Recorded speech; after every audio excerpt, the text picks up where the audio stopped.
சொன்னோடனே சாரி பாட்டி சொல்லியிருக்காங்க. அதே மாதிரி மறுநாள் அதான் வந்தோடனே பாட்டி இன்னைக்கு யாரை பத்தி வந்தீங்க ஐயர் அவ்வளவா கேட்டாரு. இந்த பாட்டிகிட்ட கேட்டா யாரை பத்தி தான் வேணும்னு சொல்லுவோம், கண்ணனை பத்தி தான் வேணும்னு சொல்லுவோம். சரி இன்னைக்கு கேட்டு பார்ப்போம். அவருக்கு ஒரு மன குளிர்ச்சி, ஒரு டைம் பாஸ். நம்ம கொஞ்சம் சொல்லுவாரு டைம் பாஸ் ஆகுதுக்கு. என்ன சொல்லுவாங்க, என்ன சொல்லுவாங்க தெரியும், டைம் பாஸ். புல்லாங்கலர் வச்சுட்டு நல்லா மெதுவா, அது வெயிட்டாலாம் இருக்காது, லேஸ் வெயிட் தான். அது ஷோர்ட்டா இருக்குன்னு நமக்கு வெயிட் தான் தெரியும், ஆனா அது வெயிட் இல்லை, லேசு தான்.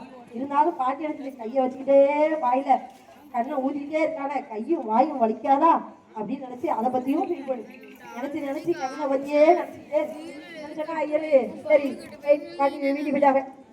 இப்போ டெய்லி இந்த பாட்டி வர்றதுனால ஒவ்வொரு நாள் கண்ணனை பத்தியா நினைச்சாலும் வீட்டுக்கு போயாச்சு. வீட்டுக்கு போனோடனே கண்ணை என்ன செய்றாங்க, இவர் வந்து டெய்லி வீடியோ சாமிய சந்தனாபிஷேகம் பண்ணி வச்சுட்டு போவார். கண்ணனை சந்தனாபிஷேகம் பண்ணி கம்மன் வச்சுட்டு போவார். யார கண்ணனை? யாரு? ஐயரு. என்ன வச்சுட்டு போவாரு? யார? பாட்டி இல்ல, கண்ணனை. கண்ணன் சிலைய கம்மன் வச்சுட்டு போவாரு. பாட்டி எங்க இருக்கு? வீட்டுல இருக்கு. வீட்டுல இருக்க பாட்டி என்ன செய்ய தெரியுமா, டெய்லி படுத்து மூட்டி அடுப்பு தொடைக்கும். அப்ப வந்து என்ன கண்ணன் வந்து சொப்பனத்துல வராங்க.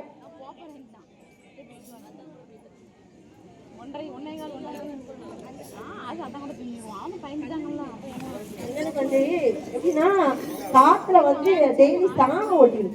இவர் கம்மன் வச்சுட்டு போவாரு. அவருக்கு வந்து காத்த வந்து டெய்லி பூட்டி வச்சுட்டு போத கண்ணன் காத்துல சாணம் ஒட்டி இருக்கும்.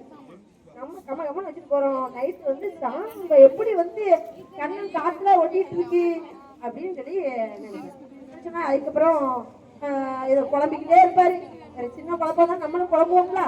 அது மாதிரி ஐயருக்கு டவுட்டு, விளக்க யார் உள்ள வச்சா, யார் தீபத்தை ஏத்துனா, நம்ம ஐயர் நல்லா க்ளூஸ் பண்ணுவாங்க. அதே மாதிரி எழுதுவாங்க. அவருக்கு யோசனை என்ன, இதை புத்தி ஐயர் கிராமத்துக்கு வச்சிருப்பா அப்படின்னு நம்ம காய் நினைப்பாங்க. நம்ம காய் மட்டும் நினைக்க ஐயருக்கு தெரியும் என்ன செய்ய, பிள்ளைகள் அப்படிதான் இருக்கு, என்ன செய்ய அப்படின்னு. இருந்தாலும் அவர் என்ன செய்வாரு, சாணம் ஓடிட்டு வயிறு குழந்தைட்டு படுத்துக்கிட்டு கிடப்பாரு. நைட்டு கலகலகலகலன்னு சிரிப்போட கண்ணன் வராரு. சந்திரமுகி சிரிப்போட இல்ல, கண்ணன் சிரிப்போட அழகா வராரு. எப்படி வராரு? எப்படி சிரிச்சுக்கிட்டு கண்ணன் சொப்பனத்துல வராரு. கண்ணன் சொப்பனத்துல வந்து என்ன கவனி சொப்பனத்துல கண்ணன் வராரு. கண்ணன் வந்த உடனே நீ உன்னுடைய உடல் மட்டும் இங்க கிடக்கட்டும், உன்னோட சூட்சும சரீரம் மட்டும் என் கூட வரட்டும், உனக்கு அந்த தியானம் வச்சதுக்கு விடை கிடைக்கும்னு நினைச்சிட்டு சொல்றாரு. கண்ணன் போய் சொன்னோன்னா இவரு சரி பார்ப்போம் கூப்பிடுறாரு. நம்ம எல்லாம் கிளம்ப மாட்டோம், நம்ம படுத்துட்டு சூட்சும சரீரம் மட்டும் எடுத்துட்டு போறோம், யாரும் எந்த கண்ணனையும் சொல்ல மாட்டோம்.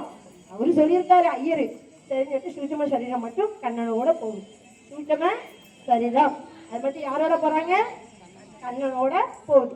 போனோடனே அங்க போய் அவர் பாட்டிக்கு கண்ணுக்கு தெரியாதா, கண்ணனும் சூட்சும சரீரமும் வர்றாங்க. பாட்டி நைட்டு தூங்குறதுக்கு முன்னாடி என்ன செய்வாங்க, அடுப்பு துடைப்பாங்க. பாட்டி தூங்குறதுக்கு முன்னாடி அடுப்பு துடைப்பாங்க. அடுப்பு எடுத்து வச்சு சாணம் வச்சுதான் துடைப்பாங்க. அதனால சாணம் வச்சு துடைச்சிட்டு, சாணம் துடைச்சிட்டு மீது உள்ள சாணத்தை தூர கொண்ட போச்சுல கண்ணனுக்கு சமர்ப்பணம், கிருஷ்ணனுக்கு சமர்ப்பணம், சர்வம் கிருஷ்ணார்ப்பணம் அப்படின்னு சொல்லி போடுவாங்க. அந்த சாணம் தான் யார் காத்துல போய் ஒட்டிக்கிறது? கண்ணன் காத்துல போய் ஒட்டிக்கிறது. உண்மையா கடவுளை நம்பி ஒரு சின்ன பூவு அந்த பூத்திருந்து யாரே பிடியும், சிவபெருமானே பிடியும் அப்படின்னு சொன்னாலும் அதனால சமர்ப்பணம் கிருஷ்ணார்ப்பணம். என்னாலும் நமக்கு ஒரு பூவோ எதனால இந்த கடையில இடையோடுது நிறையாத இடையில சொல்றாங்கன்னா என்ன பூனாலும் சிவபெருமானே ஏற்றுக்கொள் அப்படின்னு சொல்லி நீ நினைச்சு கொண்டனா உண்மையிலேயே அவர் ஏற்றுக்கொள். அந்த பாட்டி கதையை பார்த்தா அப்படியே தெரியுது. கிருஷ்ணா சமர்ப்பணம் அப்படின்னு சொல்றாரு. சர்வம் கிருஷ்ணார்ப்பணம். அந்த சாணம் தான் எங்க போய் ஒட்டிக்கிடுது? காத்துல. யாரு கூட்டி வச்சிருக்க காத்துல? கண்ணன் காத்துல ஒட்டிக்கிடுது. இந்த பாட்டி சரி பார்ப்போம் அப்படின்னு சொல்லிட்டு எந்திரிக்கவுன்னு என்ன உனக்கு புள்ளிக்கோலம் பிடிக்குமா? கோலமே எதுக்கு கருப்பா இருக்கு. அந்த பாதி கோலம் போறதுல கண்ணா உனக்கு இந்த கோலம் பிடிக்குமா அந்த கோலம் பிடிக்குமா கேட்குமா? அவங்க என்ன சொல்லுவாங்க, கண்ணா நம்ம நாராயணா நமோ நாராயணா வேறு உண்டானவானா அண்ணா வேற என்னெல்லாம் இருக்குடா, வேறையும் சொல்லுடா. கண்ணனுக்கு என்னவா இருக்கு? கோவிந்தா, இந்த ஏசா, அத்தனை வேலையும் பாட்டி கோலம் போடத்திலேயே அத்தனை பேரும் கூப்பிடும்.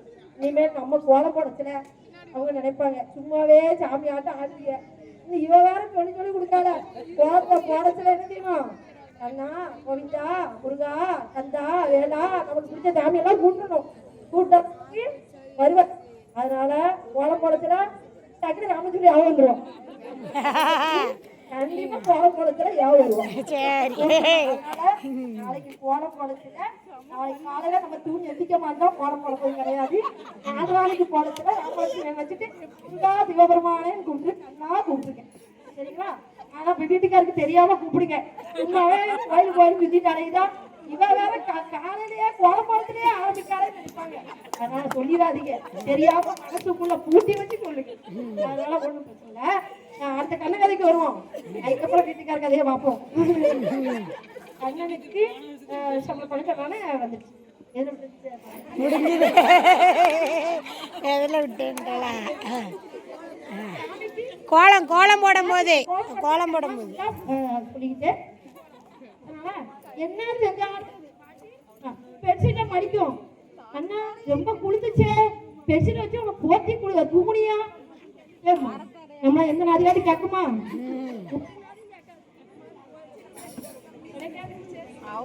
அதனால நீங்க என்ன செஞ்சாலும் குளிக்கும், தண்ணி குளிரும். அண்ணா குளிருதா அப்படின்னு பாட்டி என்ன கேட்கும்? அண்ணா குளிருதா அப்படின்னு.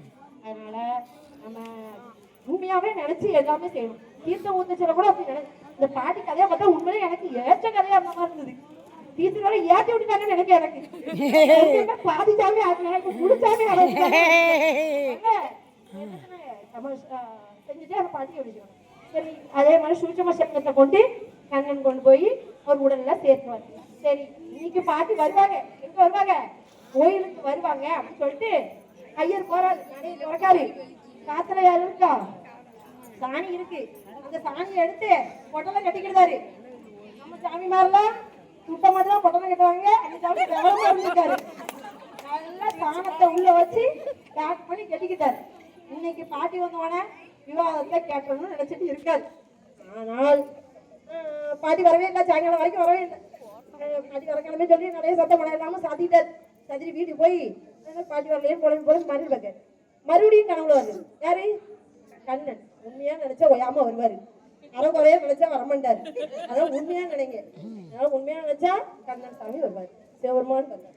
அதனால கண்ணன் நைட்டு வந்து அதே மாதிரி நீ சாமிகிட்டே சொல்லுவாரு. சாமி வந்து ஐயர்னு சொல்லிச்சுல நம்மளோட நிறைய உருயாத்தி இருக்கும்ல. அதனால கண்ணன் நல்லா பேசியிருக்காரு. இந்த விவரத்தை கேளுங்க. என்னன்னா அவர் என்ன பேசியிருக்காருன்னா, நம்ம பாட்டிய நீங்க பாட்டி வீட்டுக்கு போங்க. கண்ணன் கனவுல சொல்லுதார், பாட்டி வீட்டுக்கு நீங்க நாளைக்கு போங்க. அவங்க சுற்றத்தாலாம் சேர்ந்திருப்பாங்க. இன்னைக்கு சிவராத்திரி அந்த கதையை பத்தி பேசுறத பத்தி தப்பு இல்லை. அதனால எது தப்பா நினைக்க வேண்டாம். ராத்திரி முழிப்பு இருக்காம ராமலட்சுமி இப்படி பேசாலும் நினைச்சிடாதீங்க. இன்னைக்கு சிவராத்திரி அன்னைக்கு சிவசிவா சொல்றது அளவுக்கு நம்ம பேசுற அளவுக்கு இந்த வாய்ப்பு கிடைச்சிருக்கு நினைச்சுக்கணும். அதனால அவங்க இப்ப கண்ணன் நைட்டு போன உடனே இப்ப கனவுல சொல்லுதார். என்ன சொல்றாரு? நீ நாளைக்கு இதே மாதிரி பாட்டியோட வீட்டுக்கு போவாங்க. அவங்களுக்கு உச்சத்தாலாம் தந்திருப்பாங்க. பாட்டியின் உடல் வடிக்கையில் போட்டு இருக்கும். அப்போ வந்து பேசுறதெல்லாம் நீ கவனிச்சுக்கோ அப்படின்னு சொல்லி ஐயர் சொல்லிட்டு பேசுறாரு. சரி, இவர் புரிஞ்சுக்கிட்டாரு. இருந்தாலும் கனவுல தான் வந்துருச்சு, நினைவு கிடையாதா? சரி, மறுநாள் அதே மாதிரி எங்க போறாரு? கண்ணன் வீட்டுக்கு போற. அங்க பாட்டி வீட்டுக்கு போறாரு. பாட்டிக்கு உடல்ல தமிழ் இருக்காங்க. இப்ப உச்சிச்சத்தாலாம் அவங்க உறவினர்கள்லாம் சூழ்ந்திருக்காங்க. சரி, பாட்டியோட அன்மா பிரிய போத நேரம் பிரிஞ்சுட்டு அதை வந்து யார் வந்து கூப்பிட வந்திருக்கா? புஷ்பக விமானம் விண்ணுலகத்துல இருந்து பாட்டி நல்லா சாமி எதுக்கு கும்பிடுறது இப்போ கிடைக்காட்டாலும் பின்னாடி போச்செல்லாம் கிடைக்கும் நமக்கு. அதனால கொஞ்சம் என்ன பாரு, கவனத்தை கவனி. இப்ப சொல்லாம நல்லா சொல்லு. அதனால புஷ்ப விண்ணுலகத்துல இருந்து யார் வந்தா? புஷ்பக விமானம் வந்து பாட்டியை அழைச்சிட்டு போறதுக்கு வந்திருக்காங்க. பாட்டியும் புஷ்பக விமானம் பேசுறவன் இங்க கண்ணன் பாத்துட்டு இருக்காங்க. யாருக்கு மட்டும் தெரியுது? சாரி, ஐயருக்கு மட்டும் தெரியுது. இவங்க 2 பேரும் பேசுறது. சரி, என்ன பேசுறோம் பாப்போம். புஷ்பக விமானத்தை நீ என்ன அழைக்க வந்திருக்க? நான் உன் கூட வரமாட்டேன். என் கண்ணன் தான் எனக்கு, என் பிள்ளைதான் எனக்கு வேணும். அப்படின்னு இந்த பாட்டி வச்சிருக்க அளவு அன்பு, அதாவது நிறைய பேசியிருக்காங்க ரெண்டு பேரும். ஐயருக்கு தான் தெரியும், எனக்கு ரொம்ப தெரியாது. அதனால ரெண்டு பேரும் ரொம்ப பேசுறதுனால என்ன பண்ணியிருக்காங்க, புஷ்பகம் போய் அந்த சோத்துலயே மோதி தூத்துலாய் அதனால கண்ணனை வச்சு இவ்வளவு அன்பா கண்ணன் உயிர் ஊற்றி அளவுக்கு பேசியிருக்கலாம். கண்ணனே என்ன செஞ்சுட்டாரு, பாட்டியை அழைக்கிறதுக்கு வந்துட்டார். உயர்ந்து விண்ணுலகத்துல இருந்து கண்ணனே பாட்டி அழைக்கிறதுக்கு வந்தாச்சு. கண்ணன் வந்தோடனே பாட்டியும் கண்ணன், நீ என்ன பெத்த தாய் அல்லவா, நம்ம பெத்த பிள்ளை நம்மள தாய் சொல்லுதா. அந்த பாட்டியை பார்த்து கண்ணன் கேட்டுக்காங்க, நீ என்ன பெத்த பிள்ளை இல்லையா, நீ என்ன பெத்த தாய் அல்லவா, என்னையே வேண்டினியே, உனக்குன்னு ஒண்ணுமே கேட்கலையே. நம்ம கேட்காமலாம் இருக்க மாட்டோம், நம்ம நிறைய கேட்போம். அவங்க என்ன சொல்லுவாங்க அந்த பாட்டிட்ட, சொல்லு நீ என்ன பெத்த தாய் அல்லவா, நான் உன்னை வந்து அழைக்க வரமான்னு போனா அப்படின்னு சொல்லிட்டு அவர் அந்த பாட்டிக்கு ஒரு போஸ்டிங் மாதிரி. அது எப்படின்னா, நம்ம சாணம் போய் ஒட்டி இருந்தது இல்ல அந்த காத்துல, அதே மாதிரி பாட்டி கண்ணன் காதுல குண்டலமா ஆக்கி போட்டுருவார். யாரு, கண்ணன் பாட்டியை அழைச்சிட்டு போய் குண்டலமா ஆக்கி போட்டுருவார். மறுநாள் அதே மாதிரி ஐயர் குளிச்சுட்டு எல்லா ஸ்நானம் செஞ்சுட்டு மறுநாள் நடை திறக்க போச்சுல, கண்ணன் காத்துல யார் இருப்பா, பாட்டி இருப்பாங்க. பாட்டிக்கு காதா திரு போலங்க காத்தாக்குறதே இருக்கா மக. அது மாதிரி நம்ம ஒவ்வொருத்தரும் உண்மையாக கதை முடிஞ்சிட்டு குண்டலமா பாட்டி ஆக்கி போட்டாச்சு சாமி குண்டனால நான் மறுபடியும் பார்க்கணும். அதனால பாட்டி வந்து நம்ம சாமி இறைபக்தியா உண்மையா கும்பிட்டா எல்லாமே நல்லாவே நடக்கும். இங்க உடனே நடக்கல நினைச்சாலும் என்றோ ஒரு நாள் நமக்கு இடம் வச்சிருப்பார். என்றோ ஒரு நாள் நமக்கு கண்டிப்பாக அதோடைய பலன் வந்து இந்த கதையில இருந்து என்ன நினைக்கணும்னா, நமக்கு பாட்டி வந்து தனக்கும் வரம் எதுவுமே கேட்கல, கண்ணனுக்கே கேட்டிருக்காங்க. அது மாதிரி நம்மளால இருக்க முடியாது. இருந்தாலும் நம்ம என்ன செய்யணும், சாமி சாமி சாமின்னு சொல்லிட்டு அவரையும் பத்தி கொஞ்சம் கவலைப்படணும். சொல்லுவாங்க, அடிக்கடி சொல்லுவாங்க, எனக்கு அது எல்லாம் நன்மைக்கு தான் சொல்லுதீங்க, அதனால செய்ய மனம் வர முடியும்.